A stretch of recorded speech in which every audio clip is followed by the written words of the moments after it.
Next మనం ఇంతకుముందు ఒక little bit about fluoroscopy and non fluoroscopy దాని గురించి తెలియడం important.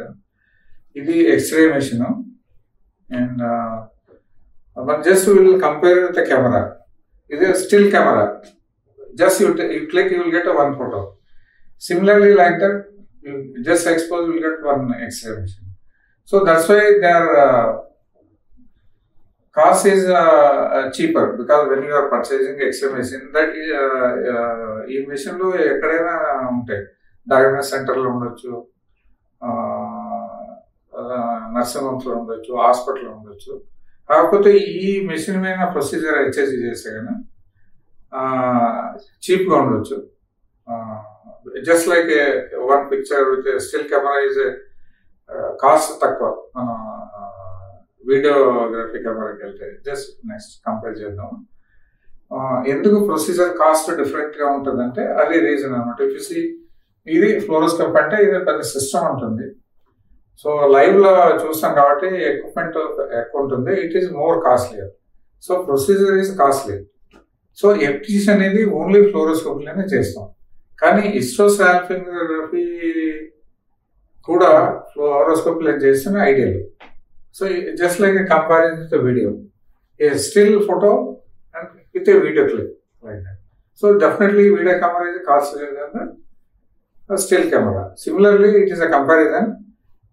X-ray machine comparing with a fluoroscopy, it is more expensive. Just so procedure cost ఎక్కువ ఉంటుంది. ఐడియల్గా నేను ఎంతమంది చెప్పాను, ఒక 70% ఆఫ్ పేషెంట్స్ అబ్నార్మల్ అని రిపోర్ట్ చేసిన కేసులు మనం ఒక ఫ్లోరోస్కోప్ చేస్తే అవి నార్మల్ ఉన్నాయి. సో ఐడియల్గా ఎనీ హిస్టోసాల్పింగ్రామ్ ఫ్లోరోస్కోపీలో చేస్తే ఐడియల్. సో అందువల్ల just give a comparison. Cost ఒకటి చూసుకోకూడదు. కాస్ట్ తక్కువ వెళ్తే అది ఫ్లోరోస్కోపీ కాకపోవచ్చు, అది రొటీన్ ఎక్స్రే తీస్తారు. అది బ్లైండ్గా, అంటే మనం టీవీలో చూడకుండా కాంట్రాస్ట్ ఇంజెక్ట్ చేసి ఒక ఫోటో తీస్తారు. అది దానివల్ల ఇన్ఫర్మేషన్ తక్కువ ఉండొచ్చు. అందువల్ల ఇప్పుడు కూడా ఫ్లోరోస్కోపీలు చేసుకుంటే సింప్లిఫైడ్గా తెలియాలంటే మీకు still camera and video camera. Still కెమెరాలో మనకు ఒక ఫోటో వస్తుంది, కానీ దాని బ్యాక్గ్రౌండ్ తెలియదు. వేరేస్ వీడియో కెమెరాలో మనకు అన్ని విషయాలు తెలుస్తాయి. అందువల్ల ఇది గుర్తుంచుకోవాలి, still camera and video camera. Similarly plane x-ray and fluoroscopic x-ray, ఇది గుర్తుపెట్టుకుంటే, ఎందుకంటే కొంతమంది ఓకే ఇది తక్కువలో అయిపోతుంది అని చేయించుకుంటారు, కానీ దాని రిజల్ట్స్ బాగా రాకపోవచ్చు. సహజంగా ఇలాంటి ఫ్లోరోస్కోపీ యూనిట్స్ చేసే పరీక్ష కంప్లీట్ అవుతుంది, ఇన్ఫర్మేషన్ కంప్లీట్గా వస్తుంది. దాని ప్రకారం మనం ఎఫ్టీసీని ప్లాన్ చేసుకోవచ్చు. అదే సిట్టింగ్లో, సేమ్ సిట్టింగ్లో మనం బ్లాక్ని తెలుసుకుంటాం. దాంతోపాటు ఎక్కడైతే బ్లాక్ ఉందో దాన్ని ట్రీట్మెంట్గా అయిపోతుంది. అంటే ట్యూబ్ ఓపెన్ చేస్తారు, దాన్ని ఫెలోపియన్ ట్యూబ్ రీకాన్యులేషన్, ఓపెన్ చేసి క్యాన్యులేషన్. సో దట్ ఓపెన్ చేయడం వల్ల మనకి ఆ ట్యూబ్ ఓపెన్ అయ్యి మనకి ప్యాసేజ్ క్లియర్గా ఉంటుంది. సో ఇది చాలా అవసరం, తెలుసుకోవాలి ఈ విషయాన్ని. ఇప్పుడు ఇది జస్ట్ ఒక ఎగ్జాంపుల్గా తీసుకున్నాము. ఇది యూజువల్గా 4 స్పాట్స్ తీస్తారు. ఎక్స్రే హెచ్ఎస్సిలో 4 స్పాట్స్ ఉంటాయి. ఇది ప్లెయిన్ ఫిల్మ్ అంటారు. జనరల్గా x-ray imaging is a density based imaging. ఇదే density based. So bones are more dense, gas is less dense, and soft tissues are in between this thing. In this, no pelvis is normal looking, and they given a small injection here, and still it is not properly, uterus is not properly seen. And again they are taken a second and third. Still it is not not perfect histosalpingram. You can give a report. So this is a conventional X-ray. So this procedure is a inadequate procedure. So they are taken 4 spots. Now we will talk about radiation. So when they are taking 4 spots, so radiation 4 times, because ideally. Similarly, when we go to the fluoroscopy HSG, so it is done on the fluoroscopy. Just we don't take a spot for just few seconds fluoro. We'll give the idea of what is in the pelvis without we can avoid one exposure. And here just inject few seconds and take a one spot. With a one spot we can give the good result. So we are reducing the radiation. So whether you can reduce further now without taking a X-ray again, this thing now advanced cath lab system, just do a fluoro continuously, it will record. So further it is a reduction in this thing.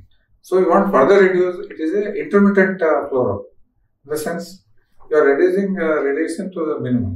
So radiation is not a major issue in this procedure. Though earlier it was equipmental, they were not advanced. So advanced equipment, radiation is not an issue. So అయితే radiation అని భయపడాల్సిన అవసరం లేదు ఈ పరీక్షకి. So దీనివల్ల radiation ఎక్కువ ఉండదు. And మీరు చెప్పినట్టుగా ఇక్కడ reducing radiation when you do a conventional HSG than under fluoroscopy. So this is a reduction. మీరు ఇంటర్మిటెంట్ ఫ్లోరోస్కోపీ అన్నారు, అంటే దానికి అర్థం ఏంటి? So the machines they acquire, they don't fire the X-rays continuously. So giving the radiation, so they fire intermittently.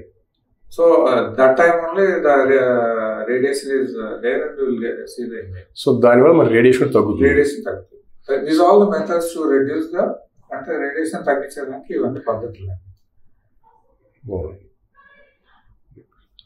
ఇప్పుడు ఈ procedure ఒక video clip లాగా వస్తుంది. జస్ట్ క్లిక్ చేయండి. నౌ ఇది ఒక స్పెక్ట్రమ్ ఇది, దాని తర్వాత ఒక ట్యూబ్.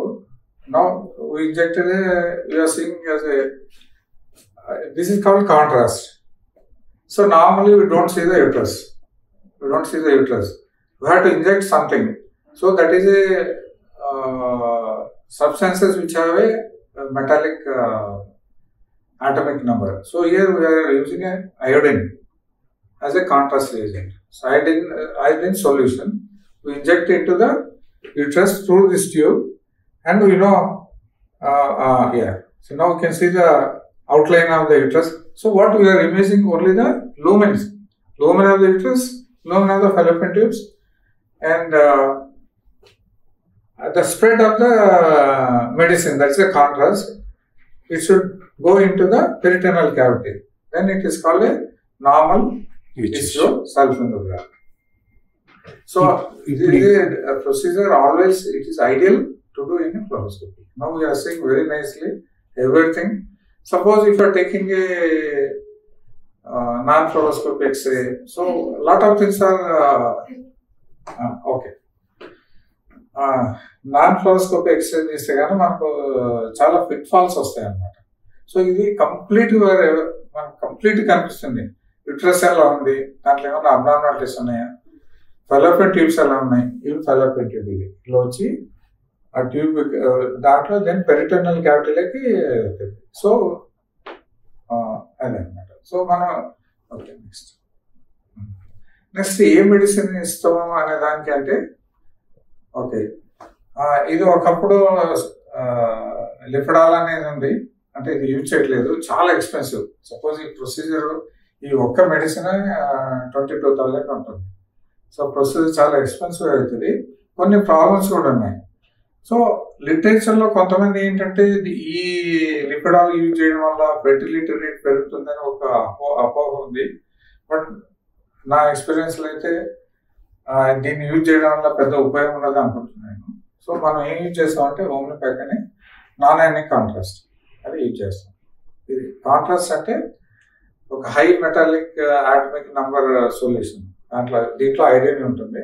సో దట్ ఎక్స్రేలో మనకు వైట్ కనిపిస్తుంది. ఈ కాంట్రాస్ట్ ఇవ్వటం వల్ల ఏమైనా పేషెంట్కి ఏమైనా ఇబ్బంది అవుతుందా? Contrast any contrast